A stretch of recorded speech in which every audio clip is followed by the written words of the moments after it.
Hi, welcome back. Um, Today we have a special guest, Mike Kelly of Creighton Law School. And I first met Michael through the Creighton alumni article in here about what Michael was doing with Ukraine and the international law courts and stuff. And so I'll just let Michael introduce himself and just tell us what you're doing. And pretty interested in some of the environmental law crimes, since my side is really about international disputes and war being the ultimate dispute. So take it away, Michael. Okay, well, thank you for having me, Larry. You're right. Ukraine actually sits at kind of a fulcrum right now of international law and environmental law. It's kind of converging, and this convergence is happening specifically in the criminal law side of things. It really kind of got going a couple of years ago when the prosecutor at the International Criminal Court decided that he really wanted to kind of focus on environmental crime as such. The question was whether or not it was going to be a species of war crime or treated as a crime against humanity or some component of genocide. How that would happen. And so from The Hague, we got this RFP, basically a request for proposals for everybody to comment on what environmental crimes would look like as a prosecutable offense. And so lots of individuals and lots of organizations weighed in on this. I am a senior peace fellow at the Public International Law and Policy Group, PILPG, which is based in Washington, D.C. It's a pro bono global law firm. And so we submitted reams of pages of comments of what this could look like for the ICC. The Office of the Prosecutor in The Hague is collecting all of these now. Kevin John Heller, professor, is kind of leading this effort in The Hague, corralling all of the comments and figuring out what might be best policy-wise for the prosecutor's office to adopt. And as far as we know, the judges are on board with this. So that's really kind of opening a broader conversation in international law circles for accountability for environmental destruction. Another effort that's underway is to create a treaty for crimes against humanity. Some of your listeners may find it amazing to discover that there is not currently a treaty on crimes against humanity. There's one for genocide. War crimes, of course, is handled by the Geneva Conventions. But crimes against humanity, which was charged at Nuremberg at the birth of international criminal law, never made its way into treaty form, into a proper convention.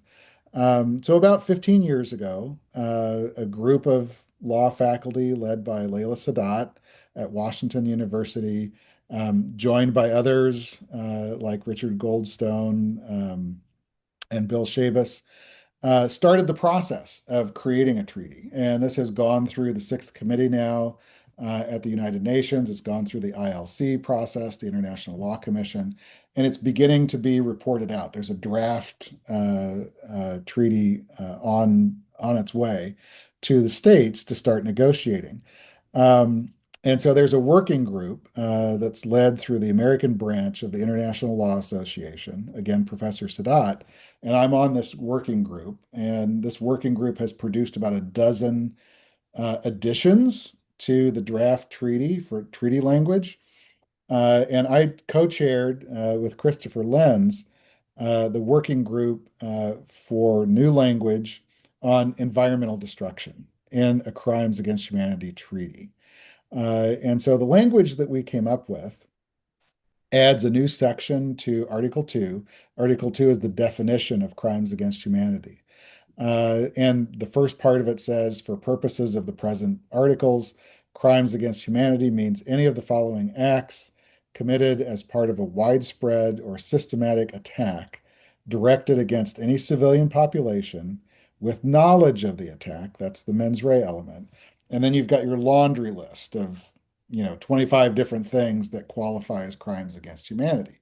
We propose adding a new line known as K, widespread, long-lasting, or severe destruction of the environment, including biodiversity, natural resources, agricultural production, or landscape as a means of harming any civilian population.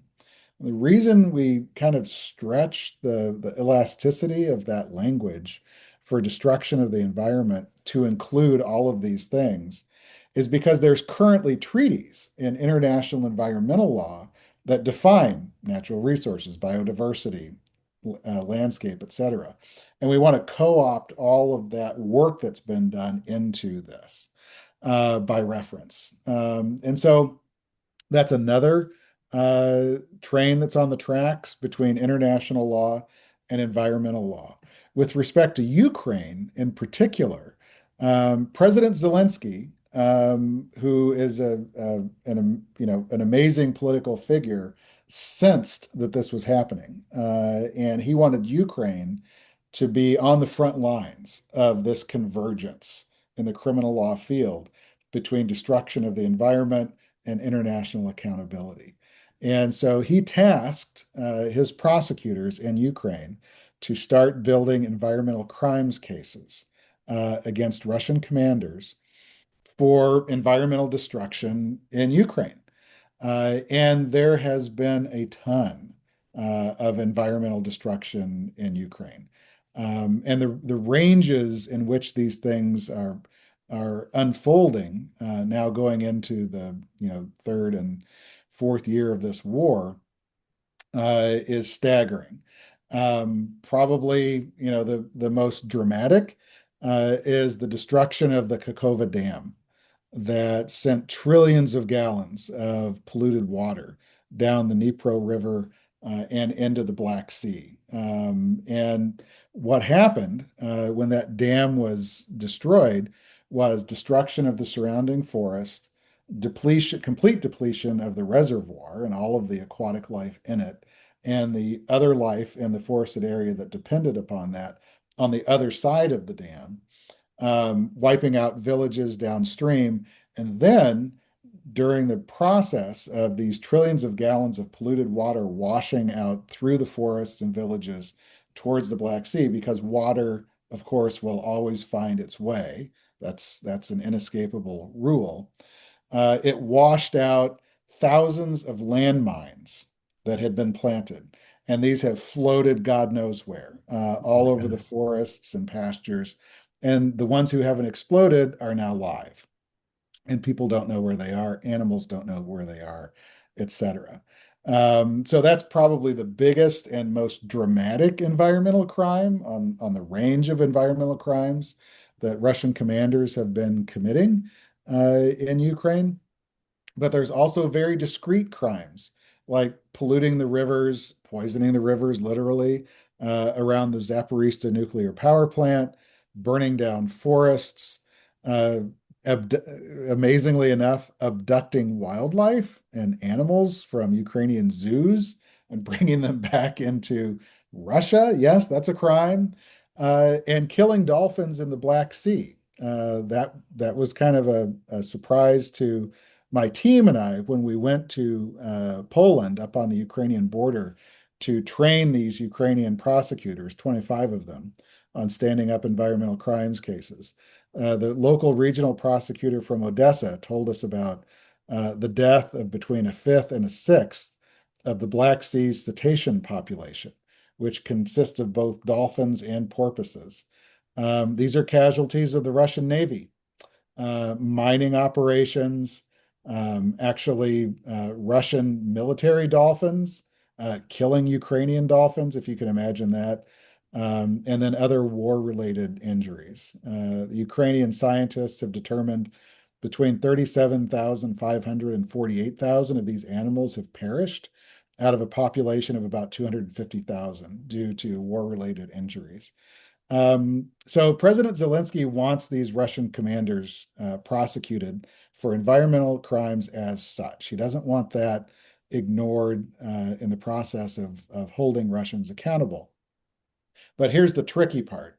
Under Ukrainian law, you've got two potential pathways that you can go as a prosecutor to prosecute environmental crimes. One is to do environmental crime as a war crime. And environmental crime as a war crime or as a species of war crime is doable, but the problem is that you've got very robust defenses that defendants can deploy to resist the environmental crime charge as a war crime itself. The most robust of these is the military necessity defense. So a defendant could say, a Russian commander could say, well, it was necessary to burn down this portion of the Ukrainian forest in order to achieve my legitimate military objective, and the environmental destruction that was incurred was proportionate to achieving that military objective. And so, I'm okay. There are problems with proportionality, obviously, with a lot of these crimes. The other thing is that every Russian commander, as every military commander should, will have access to every map they can lay their hands on with respect to the field that they're operating in. And this includes Ukrainian maps. You always want to have the maps of the enemy that you're fighting against in the field.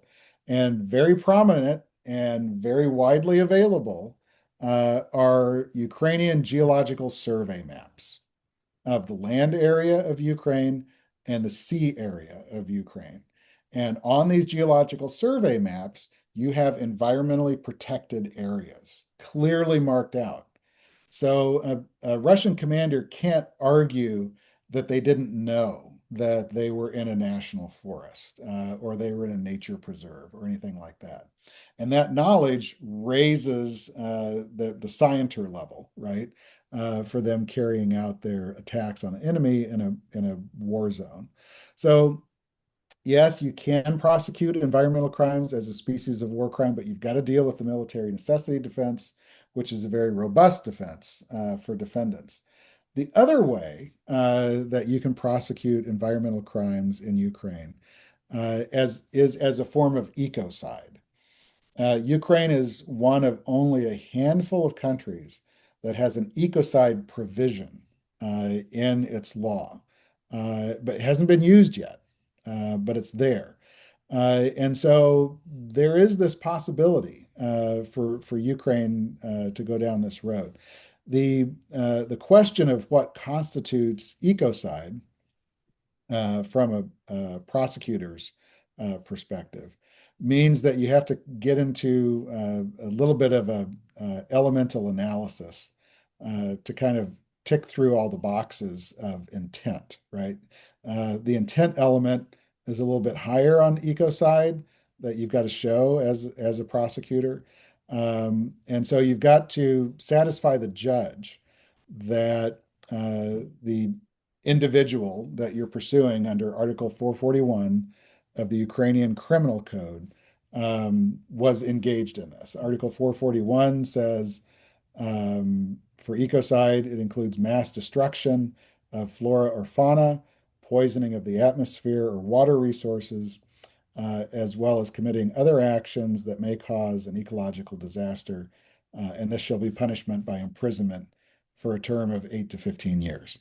And so you've got to fill that gap, and you've got to show that it's not just wanton destruction. It's actually knowledge with substantial likelihood of severe or widespread or long-term damage.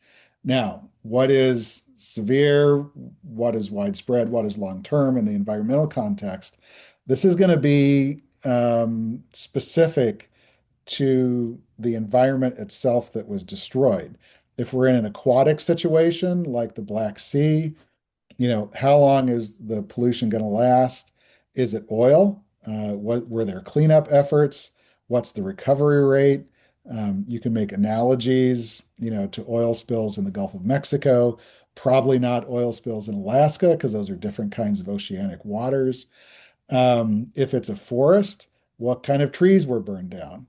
What is the regrowth rate of oaks versus birches versus maples? What is the recovery rate? And this is going to go into the element of long term. And so Ecocide also has its own pitfalls that you've got to jump around, but you as a prosecutor have to figure out contextually which is the best path to go down.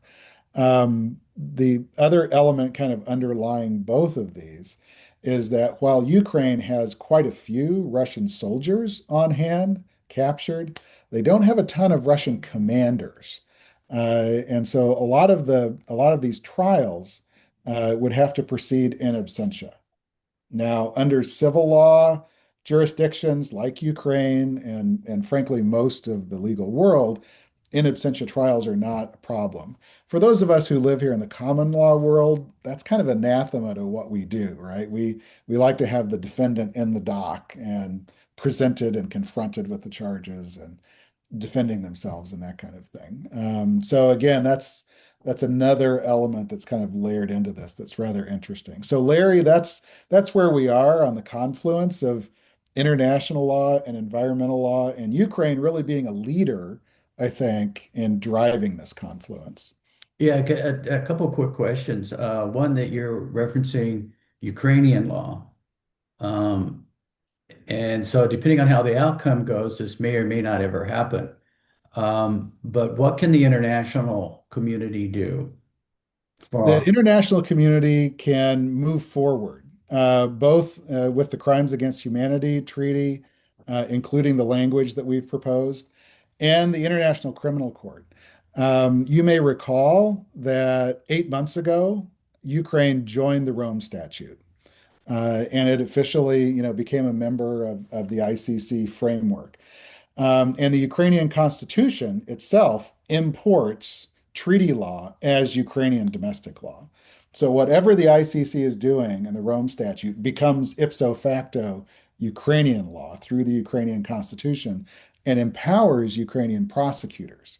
So the more that the international community, whether through the CAH process, whether through the ICC process or other processes, can become more muscular in marrying environmental crime to international criminal law as a species of crime that's prosecutable, that's going to help the Ukrainians. everything that you said is fascinating. But unfortunately, we're starting to run out of time. I So if you want to understand. do an additional one, we could talk about some more things. Because, one of the things that we're seeing right now in the defense is the defense of the fog of war. Right. Okay, these acts, I mean, we didn't burn down these forests on purpose, even though all of our missiles landed there. It Right. just, they were misguided and they blew up. So, what's the liability to that? And that is just that, I mean, United States is even using that as an excuse for shooting drug boats in the Yeah. Pacific. So that the fog of Yeah. war defense. Yeah. I don't know how stable that is. I don't know how good that is. And also the overall authority of the criminal courts to actually go out. Because I do believe there's a warrant out for Putin for war crimes, Hmm. but you can't enforce that. You can't go into Russia and get him. And then we've also seen that other nations don't necessarily want to arrest him. Right. And that depends on the president, right? And with heads of state, this is a little bit tricky because, before national courts, they have sovereign immunity, but not before international courts. And so for Putin, you see that, he did go to Mongolia. Mongolia is a member of the ICC. Mongolia declined to detain him, although they're legally obligated to. And so Mongolia has been referred within the ICC system for, not doing this. And so they're going to, there's a little bit of shaming that goes on within the system. The other thing is that Putin has declined to attend the BRICS conferences in South Africa and Brazil, who are also members of the ICC, so as not to run the risk of being detained, but also probably not to embarrass those countries for not detaining him. So there's some, self-limiting component to this for heads of state as well. But to your point, Larry, if the ICC is ever going to get Vladimir Putin in The Hague, three dominoes have to fall in a certain order. The leader has to be deposed, the leader has to survive the overthrow, and then the successor government has to decide that it's in its own interest to trade the individual in exchange for something, typically lifting sanctions. We saw this with Slobodan Milosevic. Those three dominoes fell in a certain way. We saw this with Charles Taylor. We saw this most recently with Duterte in the Philippines. With Muammar Gaddafi, that second domino didn't fall right. He didn't survive the overthrow. There was an arrest warrant for him, but there was nothing to trade at the end of the day. So those have to fall in a very specific order. And I have no idea, the internal politics of Russia, if any of that's in the offing. But there are flashes, though. You see that even though oligarchs are still falling out of windows who oppose Putin, you still see, for instance, how close Prigozhin got to Moscow before he was stopped. There are certain flashes of Putin's weakness, and you don't get to see them very often, but you do see them occasionally.